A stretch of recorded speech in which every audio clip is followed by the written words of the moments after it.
session 4. It's going to talk about the audit. So everything to think about, walking through it from A to Z. I'm going to introduce our moderator, who's David Carlino, who is a security architect and consultant for Neosystems, and he'll be moderating the panel today. David?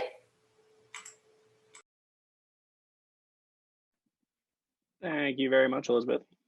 I hope everybody can see and hear me. Looks like it. So my name is David Carlino. I'm here with Neosystems. I'm excited to moderate this panel. We have a great panel of people here today representing the CMMC accreditation body, the DoD, C3PO side of things, and then I'm here representing Neosystems. My role with Neosystems is both internal as a cloud service provider. We have a FedRAMP hosting platform that I've worked extensively on, and also as a managed service provider. So many of you probably have spoken with me or seen us out there trying to help people with managed security services and getting compliant with CMMC. So today's session, we're going to talk exactly about CMMC. Audit time, walking through the process start to finish. So we've got 4 speakers. I'll intro them briefly, and then I'd like to circle back, make sure we're all on the same page with content today, and we'll get to talking. So brief introductions. As Ed mentioned before the presentation, Katie Arrington's not available. We have the pleasure, instead of talking with Stacy Boshtanek, Stacy serves as Director of Supply Chain Risk Management with the DoD, the CISO ANS, and in her position, she's looking to align acquisition and sustainment supply chain strategy. This is in order to enhance supply chain and cybersecurity within the defense industrial base, work that many of us care a lot about. So that work specifically looks like Stacy spending her time enhancing the security and resilience of the practices around the defense industrial base, common security standards, as well as synchronizing standards for the department and other federal agencies. So I think everybody here probably can appreciate that. Stacy, welcome, thank you. She will be dialing in today, just as a heads up for everybody. Next up, Neil Began. Neil is a partner with Cherry Beckert.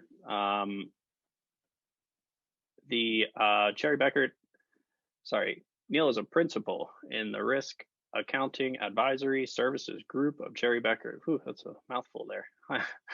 Hi, Neil. Neil's responsible for leading the firm's IT audit group based in Washington, D.C.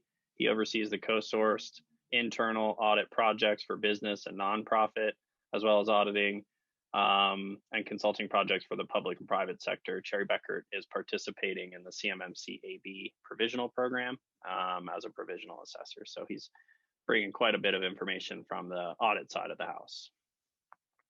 Reagan Edens, Director, CMMC Accreditation Body and Chief Transformation Officer at DTC Global.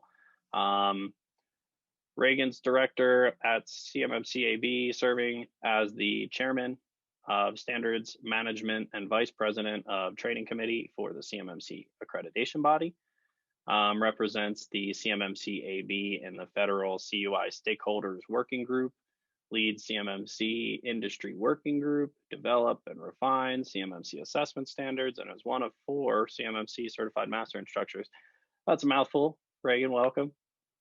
I had to cherry pick down these bios, by the way. Jeff's included, who's up next. You guys have a litany of skills and talents, and it was hard for me to pick the right ones for you. Last but not least, Jeff Dalton, board member or board director at CMMC Accreditation Body. Jeff's career spans over 3 decades with the technology industry, Ernst & Young, HP, and Telecorp, now the president of Broadsword. Jeff's a certified CMMC lead appraiser, certified Agile assessor, and has several publications on Agile and on CMMI, which I would suggest you check out in his full bio. Jeff also made a note here that he's a bassist and he builds experimental aircraft in his spare time. And I just want to note that all of our speakers were supposed to give a fun fact about them, and only Jeff did. So I assume Reagan, Neil, Stacy, you guys aren't fun at all. We'll find out today.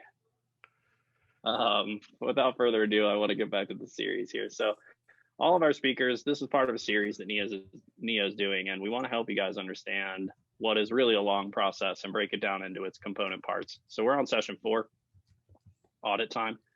The speakers on this call are focused on audit every day. If you start hearing these abbreviations and you have no idea what they mean, probably pop back to an earlier session and get a handle on it.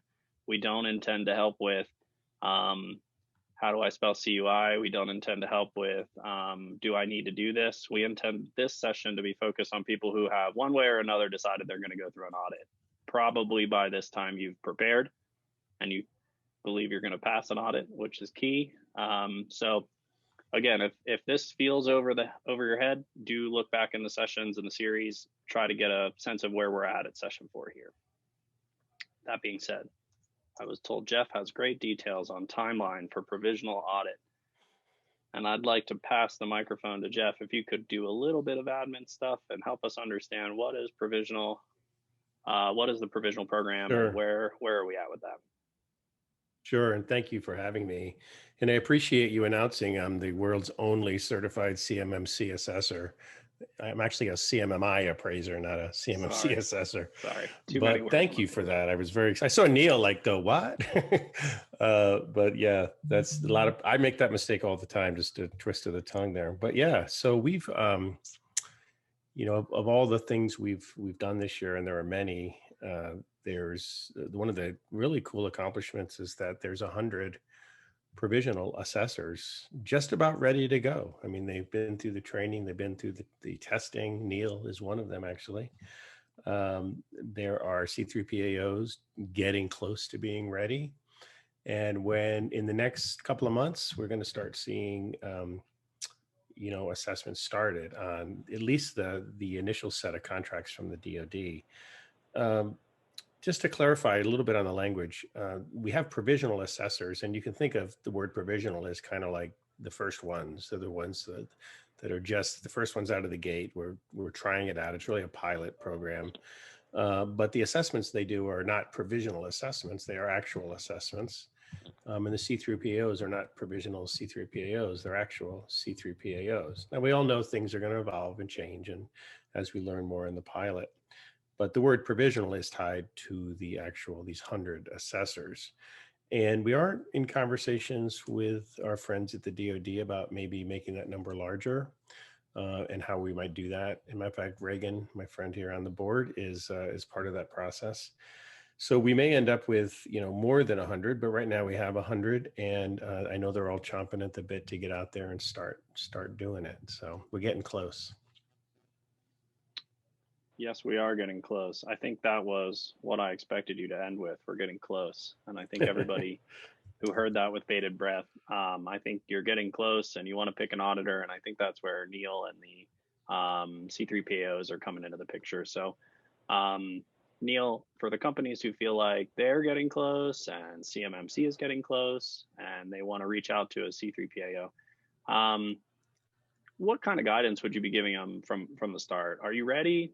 Is there a readiness assessment? Are you coming in with a set list of things you'd say, if you don't have 1, 2, 3, you're not ready? Absolutely. What does day one look like for you with that? Yeah, no, that's a great question. And thanks again, David, for having me today. So we absolutely are expecting a high level of readiness prior to even accepting engagement with folks that would need an assessment. As you know, there's been an expectation all along for the pass-fail portion. So when we are talking with folks, if you still have POAM items, if you are still in the process of documentation, for example, quite frankly, you're not ready for an assessment. As many people as there are that think they are.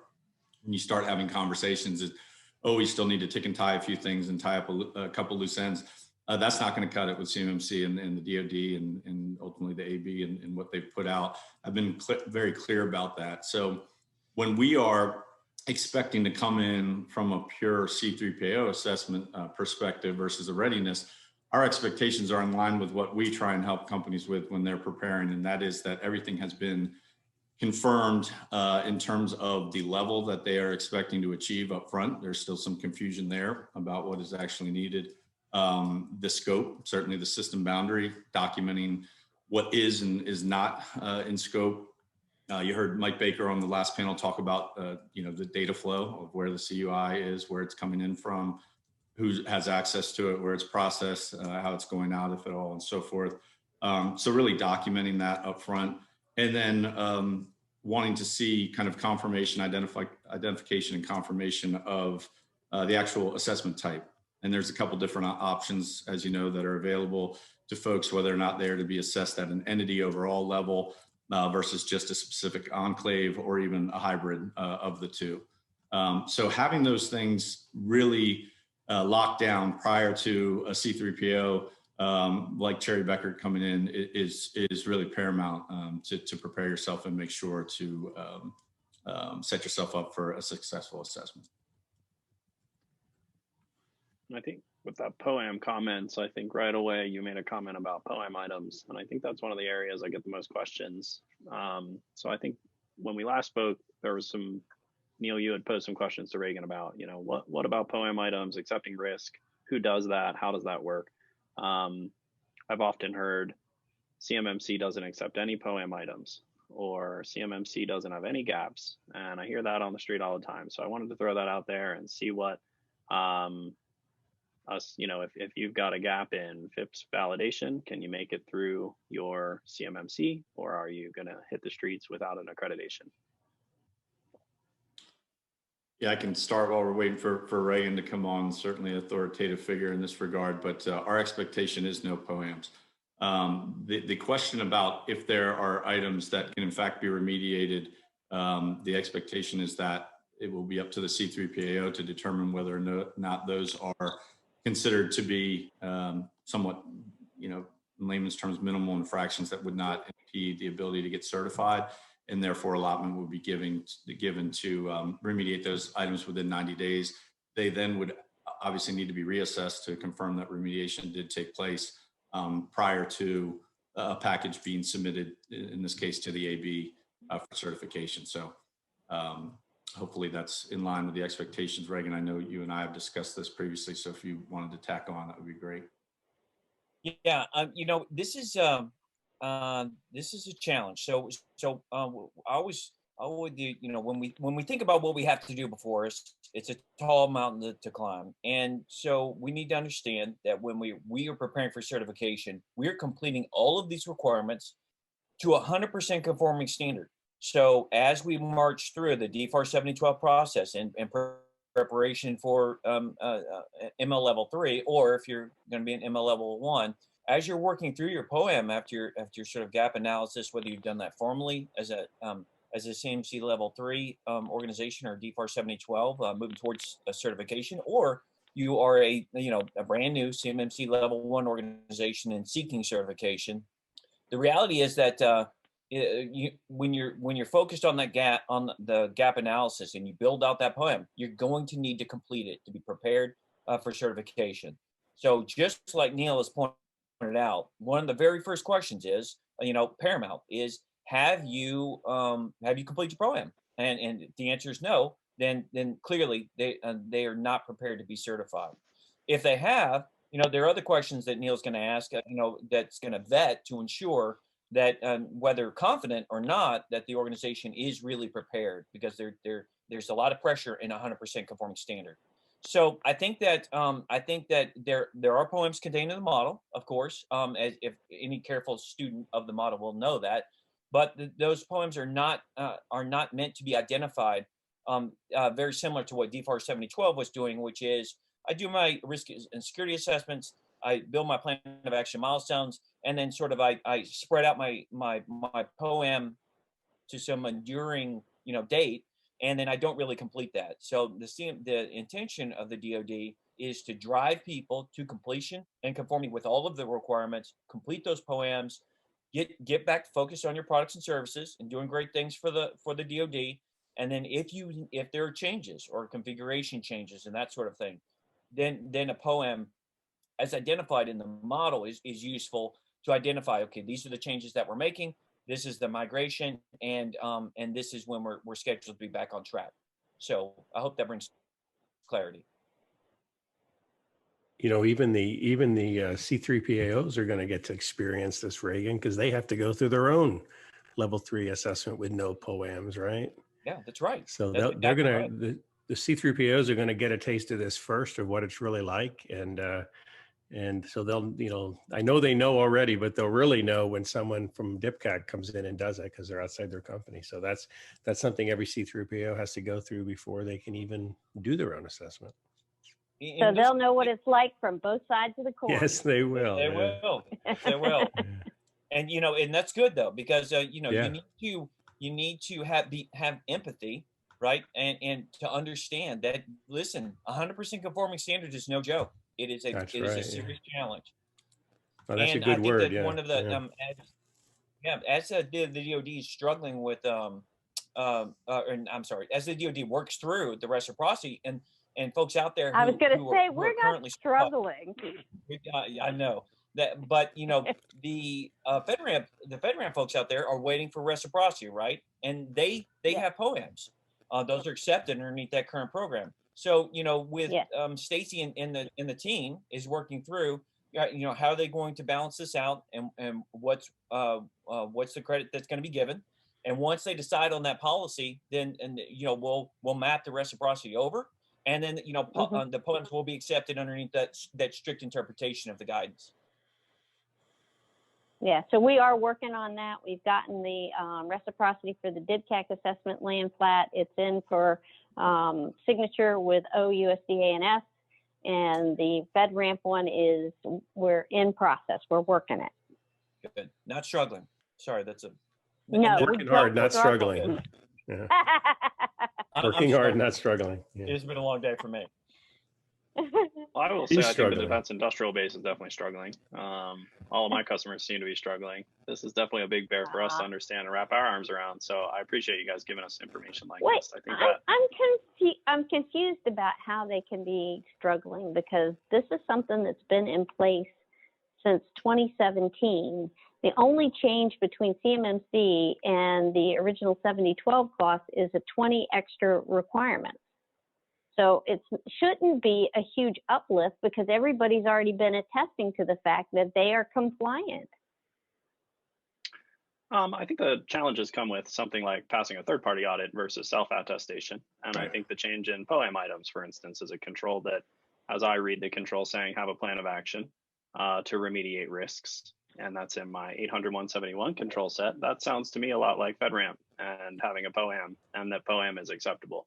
So I would say one major change from 800-171 to CMMC comes with the capital letters no POAMs statement. That right there, I think, is a major change. The control set, much the same. The interpretation of the controls is obviously up for debate.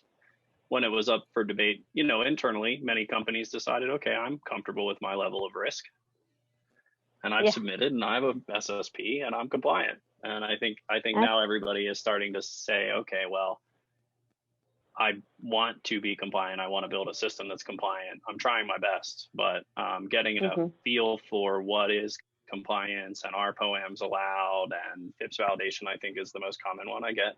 It's outside of my control. I don't understand what the words mean. The people I ask at the companies don't know what those words mean, and they're ready otherwise to go through audit. They maybe have a handful of controls that they're looking at and feeling confused about. And I think conversations like this can really help to shed light on that kind of are you prepared or are you not prepared? So it sounds like, no, if you do not feel like every control is implemented 100% compliant, you're not prepared. Am I getting correct? Yeah, saying that correctly? No, that's absolutely fair, David. I mean, when you think about the readiness process, our goal in setting up folks for eventual assessments is that the assessment part should almost be easy. It should almost be a formality. That's right, yeah. The T's to where when the assessors come in, that they are literally able to go through. You have already identified supporting evidence to support compliance with the requirements. The folks that would be interviewed for said requirements, and have identified control owners. You understand other evidence that could be tested. All of that is something that could be prepared up front. So by the time the assessor comes in, they are doing the assessment only and are able to get in, out, and ideally check a lot of boxes. I think that one of the things is that there's a huge intimidation factor with NIST 800-171 for most companies. Most companies do not entail cybersecurity experts. They do not entail a level of expertise, either internal or external. They're really that sort of speaks NIST in the vernacular, so to speak. And I think that well, one of the compliments to the PMO is that we spent an enormous amount of time trying to get the assessment guide, both the level 1 and level 3, as good as it could possibly be to help reduce that intimidation factor and make the task at hand more approachable. So I'm very appreciative for our contribution from the CMMC and the industry working group, and the level of time and effort that they took, because it was considerable. And there are a lot of people, at webcast after webcast, people biting at the bit. When is the assessment guide going to be out? And I said, listen, you need to give us time to get it right as we can, and so that it is more approachable. So we're genuinely appreciative of the document that we have in hand now.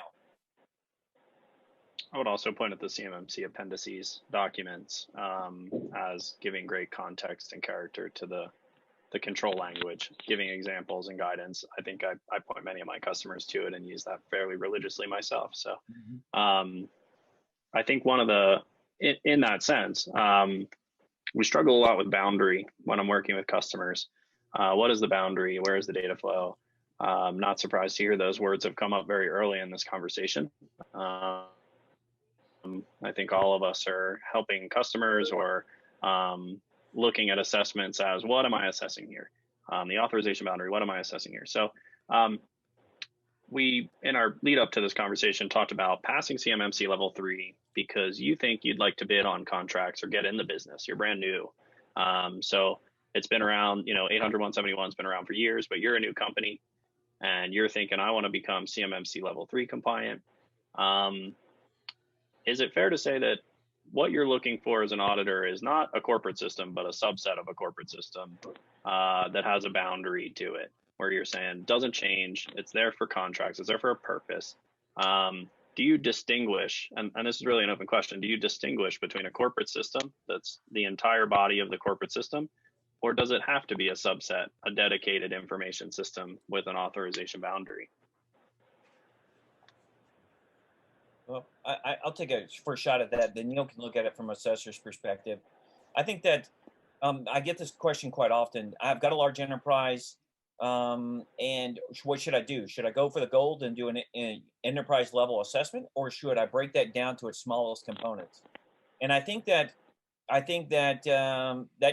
depends. I think that for most organizations, it's going to be very difficult for them to meet 100% conforming standard with 130 practices and over 409 assessment objectives in a very large organization. I think that the smarter aspect is to and this recommends this, of course, is in the CMMC assessment guide actually reinforces it, which is good, is that we want to descope as much as possible. So we should limit the assessment boundary with a feasible boundary that's manageable, that you can implement the standards, be assured that it's properly segmented and meets all of the requirements, and that you really can meet the 100% conforming standard with however many devices and the network architecture and the organization behavior, policies and procedures, all the things that are required to meet the requirements. And I think that many large organizations are just too onerous, and one assessment objective missed then the certification is going to fall short. So I think that if people focus on descoping, focus on limiting the scope, and focus on breaking that down to similar to, if it works, similar to a cage code style that SPRS does with the NIST 800-171 self-assessment, I think that that's a really good, strong strategy. Neil, what do you think? I absolutely agree, Reagan. And what I touched on earlier, as much as from a readiness perspective, you should be determining what's in scope. I love that term descope that you use, being able to justify why things aren't in scope because they don't need to be. So from an assessor standpoint, it's common knowledge that as your scope increases, so does the assessment risk, meaning there are more things that potentially could fail and open yourself up to an exposure from an assessment risk perspective. Certainly it's situational. If you are a government contractor that only deals within the DoD, only has plans to deal within the DoD, and therefore maybe the whole entity should and could be assessed at that level, by all means, that makes sense. However, the majority of folks that we're dealing with, they may be a a government contractor that is dealing with several different agencies. They could be a government contractor that also has a commercial arm. So there's just a lot of different variables that come into play. So I do think it's situational, but agree with everything that you say in terms of figuring out what is legitimately able to be descoped and hone in on the environment that is really needed. Again, because CMMC is so focused on CUI, is really that's going to paint the picture for where you need to focus your efforts. But one thing to remember is we also have a lot of interest from other federal agencies Absolutely. that are looking at CMMC and considering weighing in. And we've also gotten a lot of international interest as well. So CMMC may go across the world. That's right, Stacy. But let me ask, so if you had a certified environment already in an enclave and you were able to then in the future, if another agency were to come on board and have similar requirements, be able to, again, concentrate that data into a certified environment, that could be an option for companies, meaning if you've already met the rigor, right? Yes. So absolutely agree. I'm sitting here nodding, forgetting that you guys can't see me. I do that all the time. Just to elaborate a little, as Stacy and her team work on the descoping or scoping guidance, rather. The reality is, I think that the great portion of that strategy will be tracking where does the CUI go inside my organization and across my organization. And I think that when you institute good practices and disciplined practices in limiting the flow of CUI, I think that is the really strong foundation. And then the scoping guidance, when it comes out, is really going to tell you sort of the perfunctory boundaries of that. But at the end of the day, you don't start with anything, but where does the data flow, and where does it go inside my organization? Who's authorized to handle it according to their duties and purpose and performance of the contract? And where should it not go within my organization or be shared out externally outside my organization, rather needlessly or in an effort just to limit the impact of the requirements to subcontractors and suppliers? So I can do two follow-up questions. Go ahead, Stacy. Sorry. Oh, okay. No, never mind. What was I? Oh, I just lost my train of thought. I am so sorry. No worries. I apologize. That's old age right there. Go ahead and go Maybe with it'll your come questions. back. I'll think of it. Yeah. Okay. Yeah. Feel free Just to shout interrupt it out. So when you say you want to sequester away or enclave an environment in your corporate network and call that your authorized boundary, and it's authorized to store, process, transmit, companies that have more than one. We talked about FedRAMP reciprocity, NIA Systems being a hosting provider and a managed service provider. But for other companies that maybe have more than one information system, different designs and purposes, meets different needs for different contracts, essentially isolated. Are they going to go through CMMC with 2 system level assessments, or how do you handle that? Is that 1 SSP and 409 components for 2 disparate systems, so 818 chances at failing your CMMC assessment across the board? How do you guys look at 2 separate system security plans under the same organization holder? So, Reagan and Jeff, do you want to start with that, or you want me to try to handle that? I can start. So in my experience with my clients, and of course, when I'm advising as on the standards committee, the reality is that I think an overarching system security plan is going to cover your inherited responsibilities and your shared responsibilities that are shared across the enterprise. So it's unless it's a really truly isolated enclave, it's very unlikely that sub network that we're focusing on for certification will have no shared responsibilities with the greater enterprise. So I think that if you've got multiple networks in this case that are distributed across a larger enterprise, you've got a single overarching mothership document, if you will, for the SSP. And then what we've done is we've taken the independent sites, if you will, in this location that I'm thinking of. There were 15 sites, and we isolated appendices, individual SSPs as an attachment to that greater overarching document, and that makes it clear in the assessor's viewpoint of these are the things that the company is responsible for, and these are all the shared services that we're providing across the entire the organizational matrix. And then these are the individual effort that we are seeking certification individually for those SSPs at particular cage code or site geographic boundary of some sort. An interesting Okay, and approach. then the one Go ahead, Susan, the one sorry. thing I wanted to no, it's me, I'm stepping on people. The one thing that I wanted to bring up earlier was, we also have to very much look at each company and the data that they're receiving as a subcontractor to the prime, because what we find is oftentimes some of these subcontractors are receiving CUI when they really don't need to.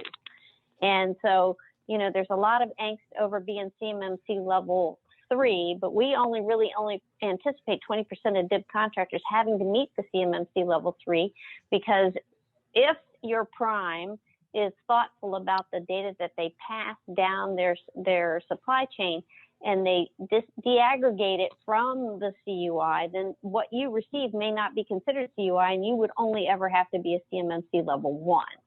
So that's something that we really need to think about.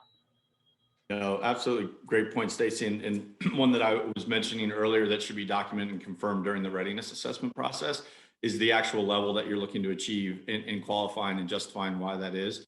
As you mentioned, many of the folks that we're talking to, they automatically assume level 3. But as you are digging in and learning more about the organization and potentially identifying ways to where level 1 would be appropriate, obviously that's going to be a huge even cost savings from a level of effort perspective on both sides from preparing in the ultimate assessment. So establishing what the correct maturity level is for your unique organization is very important early on. So just to maybe bring some practitioner context to that, the vast majority of the time when I think companies are coming to me saying, I don't think I have any of this data, but I have a vendor, they're a big fish and I'm a small fish, and they keep telling me that this goes in my contract and to deal with that. So my more risk averse clients would say, fine, I don't agree, but I want your contract, and I'm going to build a system that if it were to store this data would be CMMC level 3 compliant. So I think it sounds like you can go through CMMC level 3 and get the certification without any of this data at all. So you can make that choice. I often make a comment much like what you guys made. Hey, why don't you push back and try to find out, is there any of this data? So 2 points I want to make there. Reagan, you made a great point last time we spoke about the responsibility of the authorized holder to mark their own data and to understand what CUI and CDI are. So I'd love for you to touch on that a little bit to bring some clarity, I think, to the people who say, I create this stuff, I build my contracts, but I've never gotten anything marked. How am I supposed to know? I think you made a comment that it's their responsibility to know. And could you step into that a little bit? Now, what did you mean by it was their responsibility to know? Are you talking about the contractor's responsibility to know or the program manager's? So actually both, I think, Stacy. I think that the very first point to emphasize with Stacy's about the CUI is that you should not pass down CUI unless it's absolutely necessary. Remember, the purpose of CUI is to be received and shared under according to your duties and responsibilities and for a lawful purpose. So it's inherent to the requirements to make sure that you're vigilant as an authorized holder to determine whether or not an organization below you, beside you, a person across the desk from you needs to actually receive that CUI. I think that oftentimes the DFAR 7012 is overlooked because the primary responsibility is the government to mark or identify the CUI in the contract. But what's often overlooked is because the government really hasn't done a very good job in doing that, but they're working on it to improve. There's a significant effort in Defense Acquisition University and some engagements that we have to be able to sort of proselytize the gospel, if you will, about CMMC and educate them about CUI and the requirements and even the relationship between DFAR 7012 and CMMC. So it's crystal clear in the minds of both the program managers and also the contracting officers. So that really does help provide clarity. However, the other side of the DFAR 7012 requirement is that if you is a gigantic or that's often overlooked, is that it may be it's required to be identified or marked, or it is the information that you receive in performance of the contract that is received, developed, transmitted, stored, and secured, obviously, in performance of the contract. So what's most important is that organizations understand what is the definition for CUI, what are the circumstances that either the prime contractor or the government believes that I'm receiving CUI, and if you don't have a robust relationship with the contractor, that a contracting officer that you can ask, or maybe you're a tier subcontractor, the reality is that you need to be crystal clear about what your responsibilities are. And so the 32 CFR and DODI 5248 make it very clear that if you develop a CUI, you receive unmarked CUI that meets the definition of those of that data, that it is your responsibility to handle and mark it appropriately, and also to communicate to others their responsibilities when they receive and share that data. So we want to be judicious. We want to make sure that we do not share information that's not necessary to be shared. We also want to make sure that we have an open dialogue with our prime contractors and with our contracting officers to do our very best to identify that information up front. Some cases that's not the case, and I think that the FAR rule that they're working on releasing in March will help this tremendously. So the FAR rule that should be coming out for public comment basically says it is a very robust and disciplined manner that all FAR contracts will have to be required to identify CUI and go through a very lengthy process. And it will say in the FAR rule that if it is not identified in the contract as CUI, then it will not be considered CUI. That's a significant step for reducing the shoulders of the responsibility. I've been doing this for probably 5 years. I've reviewed probably thousands of documents over hundreds of hours, and I've never seen a properly marked document, yet. But that I didn't instruct my client to do. But I think that we're going to make progress on that over the next year, and I think that the FAR CUI rule will help significantly. So one thing that I would say too is we are developing a lot of training with regard to it. There's a DODCUI.mil training that's out there now that's really good on CUI. And so there's a huge effort afoot to make sure that our contracting officers and program managers, and as an old contracting officer, I have to step up and say, it's not the contracting officer's responsibility to identify that data. It is the program manager's responsibility to identify that data. That's right. All right. The contracting officer is not going to be the foremost authority. They should be the one that stops them and says, hey, did you mark your CUI correctly? Right. But they're not the ones that are going to be able to identify it as readily as the program manager. But having said that, there's a rule of thumb that we're trying to put together a document that'll be a desk guide for program managers and contracting officers to help make it easier for them. And I think, the best rule of thumb that we've come up with is if it's data that you feel like if our adversaries got a hold of it, it would be a compromise, it would hurt us, then it's got to be CUI. And, when you are holding that data and you're thinking about it and you're thinking about your family member who could possibly be on that battlefield being a warfighter trying to protect our freedoms, if I were relaxed and slack with how I dealt with this and our adversaries got a hold of it, could it harm us? And that's what we need to look at. And, if you understand the way that our adversaries are laying in wait and scraping information from us, they're stealing our intellectual property, all of this, for your own companies and yourself, you might want to look at doing this, even if you don't want to do CUI, just so you're sure that you're protecting your own intellectual property, because they're taking us to the bank every day. From an audit perspective, we've talked about, in scope, not in scope. As a security professional, I love to tell people to talk to a lawyer about this, not me. If they've talked to a lawyer, they feel like we generate some CUI. This is CUI. This metadata about our CUI is not CUI. And they've talked to a lawyer and they feel very comfortable. And they get to audit and Neil comes in and he says, no, that's CUI.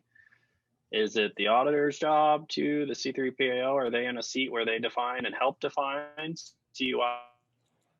No, I disagree with your lawyer. Where does that boundary draw? And who gets to say what is and what is not CUI? The customer, the contractor, the legal professionals, the C3PAO? I would think it'd have to go back to the government at the end of the day, right? Because CUI is only in effect if it's data that's dealing with us, right?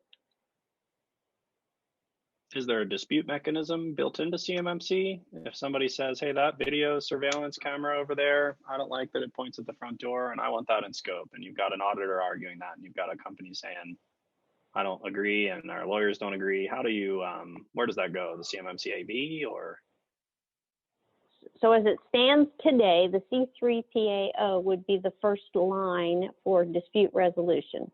If it doesn't get handled there, then it can be elevated. But we are definitely making sure that those dispute resolution documents are put together so we have a clear path. Jeff, did you have a thought on that? Right. Specifically. Yeah, there's a dispute resolution process that is led initially by the C3PAO and will be, and then others will get involved if they can't resolve it. But there's two. What you described was sort of a pre-finale question. Like during the scoping, they said the camera needed to be in scope. You would have to go through the entire assessment and have that camera be a fail in order for dispute resolution to occur. So there isn't a, if we had a pre-dispute body, we'd have 300,000 phone calls and people saying they don't like certain things. It's just not scalable, no matter how much we would.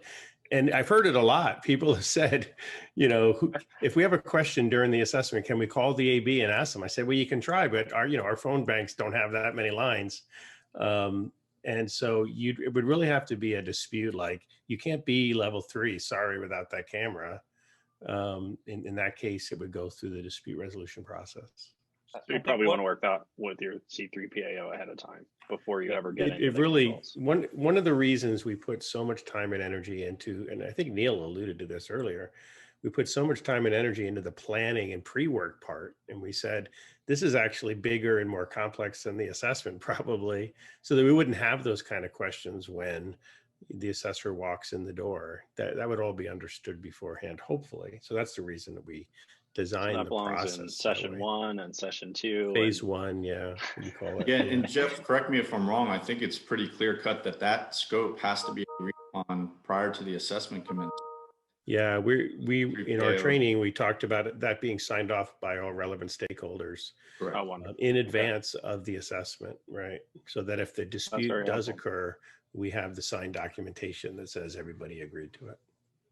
I think that the thing that will be helpful for all of us is as the ecosystem matures, bringing clarity. That's one of the missions of the Standards Management Committee, is to bring clarity and consistency to the standard, right? So the idea is to take Stacy's guidance and the direction and the documentation that she provides and her team provides us, and to help again, metaphorically proselytize that gospel, so it's very consistent. That to ensure that when Jeff and I are instructing, assessors, or we're engaging folks like Neil, that the standard is clear, and then they're able to troubleshoot disputes at the lowest level, and there are definitely going to be disagreements, that's for sure. I think that, and with over time, clarity will improve. And with actions on the side of the government, continued training and education on their side, things, additional guidance from the PMO to the AB, and from the AB down to the C3POs and assessors. And I think that also with the overall maturity of the ecosystem as well, it's going to take a bit, and there are going to be a few eggs cracked to make an omelet, but it's we want to make sure that we are that we do so with vigilance and with consistency. Well, and Yeah. with Next one's closed. all of Just the 2-minute warning, with- everybody, by the way. okay, with the pathfinders that we're doing and the pilots, you know, one of the reasons for the slow rollout is to help us make sure that we have a you know, before this hits prime time, we have all these processes and procedures rolled out. They're laying flat. So the pathfinders we've been doing are going to be using mock assessments with some select contracts for risk reduction. Those will do mock assessments, and those will be for non-attribution, no credit. So a company, if they go through a mock assessment, will still have to go out and contract with a C3PO to come in and do their real assessment. But this gives us the opportunity to have our assessors go out, be on site, run through a mock assessment and gain that knowledge and feedback so we can make sure that we have our processes and procedures tweaked so when it goes live, we don't have any problems. Crossing our fingers and holding our breath. Fingers crossed. Fingers crossed. Well, guys, ladies, thank you so much. This was absolutely wonderful. I appreciate you guys taking the time. This, you know, it's a complicated world out there, and this kind of clarity is great for our customers, great for the industry, and appreciate you guys taking the time today.